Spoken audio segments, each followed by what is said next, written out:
د دریای کومراټ په غاړه باندې ناست یو ډېر یو بهترین یو خوندور ماحول دی. مخکې ټنګ ټکوره مو هغه هم ډېر زیات انجوی کو. حسنزیب حسن را سره دی او ګرانو کتونکو تاسو ته پته ده چې حسنزیب حسن یو ډېر ښه زلمی شاعر دی، ډېر ښه لیک کوي. نو غوښتل مې چې د دغه دریای کومراټ په غاړه څه شعرونه د هغې نه واورو چې موږ ته هم خوند واخلو او تاسو سره هم شریک کړو چې تاسو ته هم په شریکه خوند والی. حسن صاحب کتونکو سره به غزل شریک کوي او څو شعرونه به ورسره نور. ډېره زیاته مننه روهیل، د میلمنو ته ستړي مه شوې یم چې کوم میلمانه دلته راغلي دي او بیا د راتلو دعوت ورته ورکوم او چې څوک دلته نه دي راغلي دا ویډیو ګوري او دا زګینه ویني نو په خپله هغوی ته پته ولګي چې یاره د کومراټ کې څومره ښایست دی، څومره ښکلا ده پکې او قدرت دلته کې کومه نعمتونه ورکړي دي دې علاقې له دې خلکو له. نو چې څوک نه دي راغلي هغو ته هم بلنه ورکوم چې راشي او کومراټ وګورئ، په ژوند کې یو پرې وګورئ، بیا به تاسو ته پته ولګي چې یاره څومره ښایست دی، څومره ښکلا ده. څو شعرونه به د ملګرو سره شریک کړم چې اوس د نکریزو کاروبار هم دلته نه دی پاتې، ډزې د جنګ دی نو سینګار هم دلته نه دی پاتې.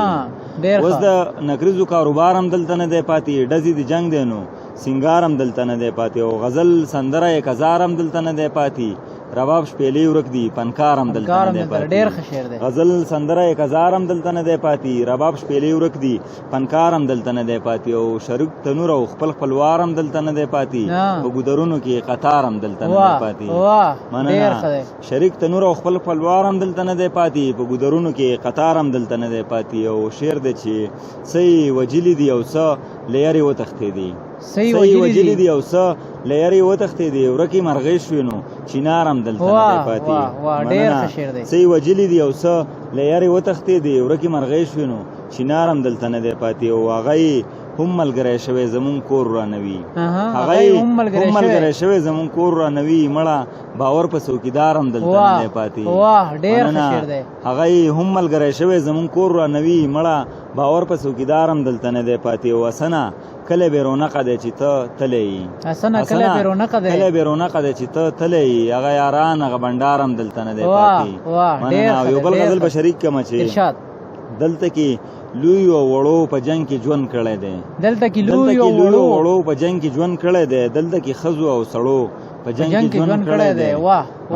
او لا د نړۍ سره سیالۍ ته وزګار شوي نه دي، لا د نړۍ سره سیالۍ ته وزګار شوي نه دي، دې خوا رولس دې پښتنو په جنګ کې ژوند کړی دی. مننه. د نړۍ سره سیالۍ ته وزګار شوي نه دي، دې خوا رولس دې پښتنو په جنګ کې ژوند کړی دی. او د تورانۍ او د کارغه روغه به څنګه وشي، د تورانۍ او د کارغه روغه به څنګه وشي چې دلته اوسي دې مرغو په جنګ کې ژوند کړی دی. د تورانۍ او د کارغه روغه به څنګه وشي چې دلته اوسي دې مرغو په جنګ کې ژوند کړی دی. او نه زه چوپ وم خیرې مې د خولې نه وې وتې، نه زه چوپ وم خیرې مې د خولې نه وې وتې، خو د اوږو د پرښتو په جنګ کې ژوند کړی دی. مننه. نه زه چوپ وم خیرې مې د خولې نه وې وتې، خو د اوږو د پرښتو په جنګ کې ژوند کړی دی. او د جانان ټکی بدل شوی دی د امن په نوم، د جانان ټکی بدل شوی دی د امن په نوم، نغمو سندرو او ټپو په جنګ کې ژوند کړی دی. مننه.